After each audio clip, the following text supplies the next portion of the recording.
Most businesses that look easy to buy will destroy your bank account. I'm David. I run a boring air filter company that makes $23 million a month, and every day I buy or invest in boring businesses to build my empire. These are my favorite businesses to buy or start. Throughout this video, I'll also share some of the most dangerous businesses that I would never touch. Before we get into the good stuff, I need to warn you about the businesses that will absolutely wreck you. And ironically, these are the ones that every YouTube video tells you to buy.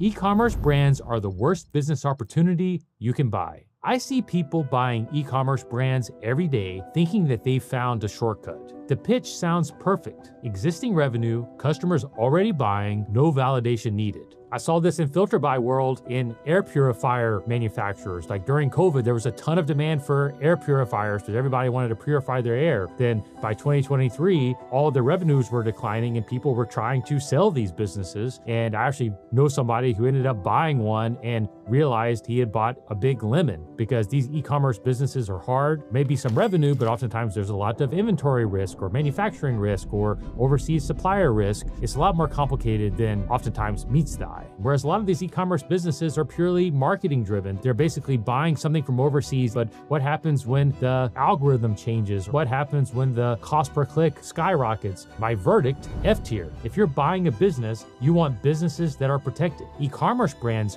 rarely have any protection at all. Next one hits close to home because I almost bought one of these early on. Iman Gadzhi ran a creative agency and built a business teaching other people how to do the same. What's funny is that he made more money telling people to create an agency than with the agency itself. Every week, someone tries to sell me their agency with established clients and proven systems. They show you the client roster, their recurring revenue, and case studies, and it all looks solid on paper. But when you dig into it, you realize inevitably that they have one or two large clients that have a very high chance of churning, but it makes it easy for people to sign up. Also makes it easy for them to churn and to go somewhere else if they're getting better service somewhere else, or if they think they're going to get better service somewhere else. Someone else could replicate this in 6 months with a laptop and LinkedIn. Most agencies haven't built sustainable moats. They're just selling time and relationships. The knowledge walks out the door with the previous owner. You want to buy businesses that are protected. My verdict, F tier. I have a terrible story about this next business that still makes me angry. My brother dropped $50,000 on a franchise without telling me. Here's what happened. He bought a hazmat remediation franchise, disaster cleanup, hoarder houses, death scene cleanups. At first, I thought it could be actually an interesting business model, but the franchise ruins it. He put in a $50,000 fee and the franchise takes margins off the top, capturing the vast majority of the upside. It's not very sellable because you don't own the systems. The franchisor controls when and who you can sell to. Eventually, my brother realized he was competing with local operators who have lower cost structures while the franchisor keeps taking his cut. Compare this to a Chick-fil-A or McDonald's. They block competition in your area, you actually own that territory. Most franchises don't have that brand power. Here's the flip side. I met an Uber driver in New York City who's about to buy a Domino's franchise. And I had this Uber driver who picked us up in a Rivian. I was asking this guy, I was like, a Rivian is a pretty expensive car and you're driving in New York City. What made you decide to buy this car? And I was like, this makes absolutely no sense. What he was really doing was preparing to buy a Domino's franchise. And I thought, that's interesting. He had gone in and worked with a family member who had done it before. He spent like 3 years working in the Domino's franchise, went to all their training, learned how to operate it, learned everything about the economics. And in this 15-minute Uber ride, this guy was able to walk me through the exact economics of a Domino's franchise. He knew exactly where he wanted it to be, what type of customer base he was going to be looking for, what his profit margins were going to be, how he was going to finance it. He's basically de-risked himself by going out, studying an established system, going through all the training so that he knows he can operate that system. So my verdict, C tier. The same franchise can be A tier with 4 years of experience or F tier without. And I think that Uber driver actually will make it an A tier for himself. Now, this next business looks easy, but I learned the hard way that it's a trap. This is why you should never buy this type of business. I'm talking about landscaping companies. They look safe, local customers, recurring weekly revenue, and simple operations. But here's the reality. People can switch landscaping companies very quickly. It's extremely easy for customers to just hire the next guy who knocks on their door. Buying one of these businesses is especially hard. Even with a non-compete, the person you buy from can still compete with you. This is where I got burned. We bought an HVAC service business in South Florida where, we lost $4.5 million effectively. One aspect of that I did not fully understand was that non-competes oftentimes are not really that enforceable. So even if you do have a non-compete in place, which we did in that case, it doesn't mean that it's easy or really realistic to enforce. Starting to offer competing services once they actually sold us the business. But here's the paradox. If a landscaping company has real value, a strong edge, customer density, systems, private equity will come in and pay a premium to buy that business. As a normal person, you're not going to find a good deal on these businesses because private equity has boxed you out. If you can afford it, it's probably not good enough. If it's good enough, you probably can't afford it. My verdict, F tier. Avoid unless you have insider knowledge. If you're as obsessed with boring businesses as I am, subscribe to watch my new podcast, Boring Money, where I interview owners of businesses you'd never think to run. If you want to come on the show, click on the link in the description. Now, if I see one more tweet about laundromat passive income, I'm going to lose it. This famous business idea is so overrated that people are losing thousands of dollars because of it. The pitch, I see it almost every day, is seductive. Buy some machines, collect quarters, print money while you sleep. I love it. I used to dream of doing this. When you dig into the realities of these, you realize it's a lot more complicated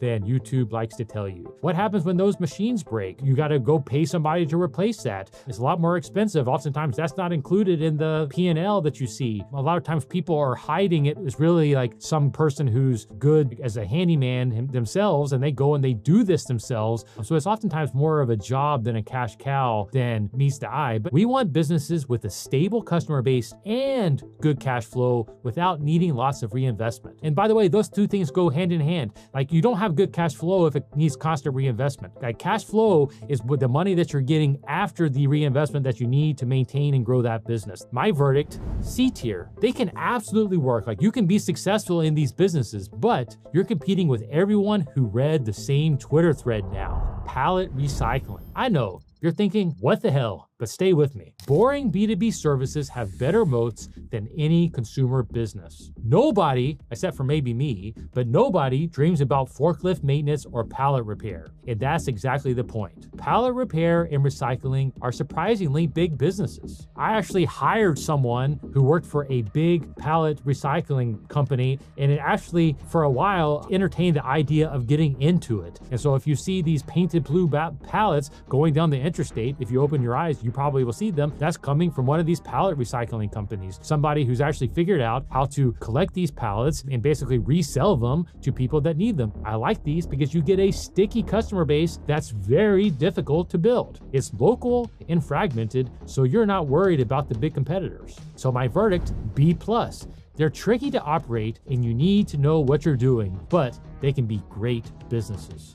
This is a great business idea that anyone can start and make money from, but no one is talking about it. Don't start a restaurant, start a refrigeration business. Here's what makes it actually easy. Restaurants and stores can't afford downtime. When their cooler breaks, they need it fixed immediately, like that day or that hour. So commercial refrigeration businesses can charge a premium to store produce. If you're the one that they call, you've got real pricing power. A restaurant loses thousands per hour when the cooler dies. But there's a catch. You need to look for long-term customer relationships and good maintenance managers who understand service delivery. Industrial services have a compliance component and recurring need. My verdict, it's a B+.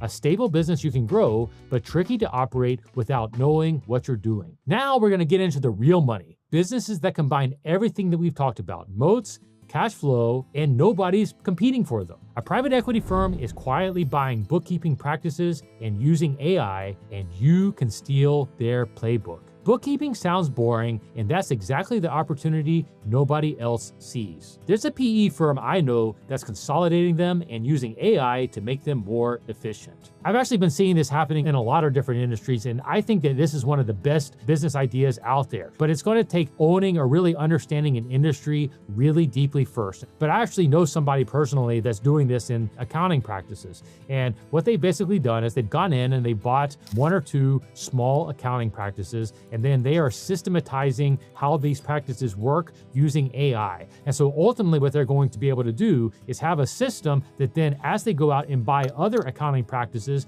they're going to be able to use their AI to make them a lot more efficient. That means having a lot fewer accountants per customer and offering the same or higher level of service. And here's what makes it easy. You have labor needs, but no physical needs, which means that they are going to cash flow really well. There's no inventory to manage, no equipment breaking down, no machines depreciating, just service delivery. And with AI, you're making that service delivery more consistent and easier to scale. And that's the trick. I think 10 years ago, this is a lot harder to scale, kind of similar to the agency model business where that's hard to scale. But accountants aren't going away. People still need to be compliant. They need to file their taxes, and you need to provide that expertise, but you can use AI to help you do that at a scale that you never could before. The key is finding businesses that are local with an established book of business. That book of business would take you forever to build from scratch. What I would be doing would be going in and saying, okay, I'm going to buy this out, maybe with some cash up front and then a buyout over a couple years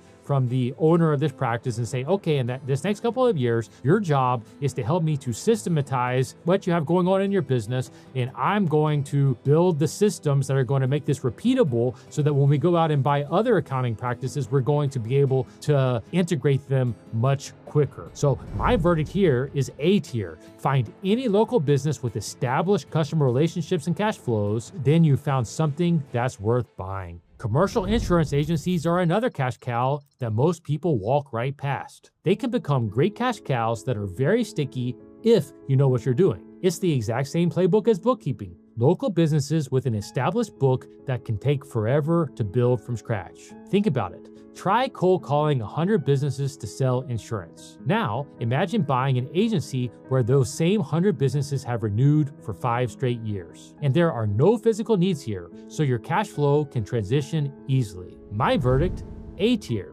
Labor-only professional service with recurring revenue and established relationships. Almost nobody talks about this one, but it's a home run. If my kids wanted to be millionaires, I would tell them to perfectly understand this dirty job. Nobody wakes up excited about grease traps, but that's why this is a perfect business. Every restaurant has grease traps, and they're legally required to clean them. Septic services are something where if you can buy an existing one and build on top of it, I find that way better than starting from scratch. I love service businesses that are fairly simple and don't need a ton of specialty training. What I look for are local businesses offering a service, preferably with an emergency or compliance need, that also has an existing customer base and a way to deliver. You don't need to be a master plumber to run this. You can hire people for manual labor and manage them. So my verdict, S tier. I'd look for water filtration,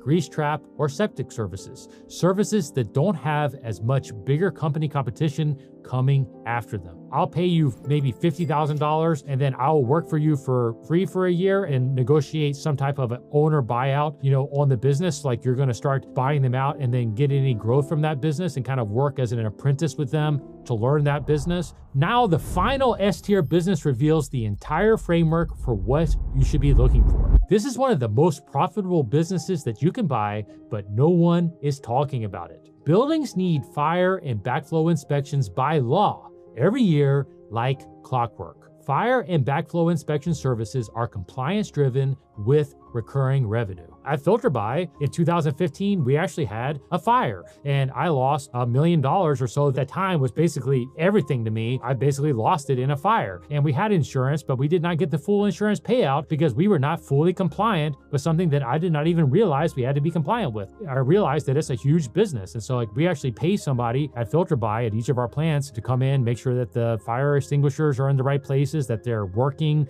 they're replaced when they need to be replaced. It's not something that anybody's going and looking at again. It's not something that gets flagged on a yearly budgeting review. So if I wanted to buy one of these businesses, I would look for owner-operated businesses where someone understood what they were doing enough to build it, but didn't know how to professionalize it. So my verdict for this is S tier. I'd look for local services that don't have as much bigger company competition. Now, if you're serious about buying S-tier businesses, subscribe. This is part 1 on my 2-part series about buying a boring business in 2026.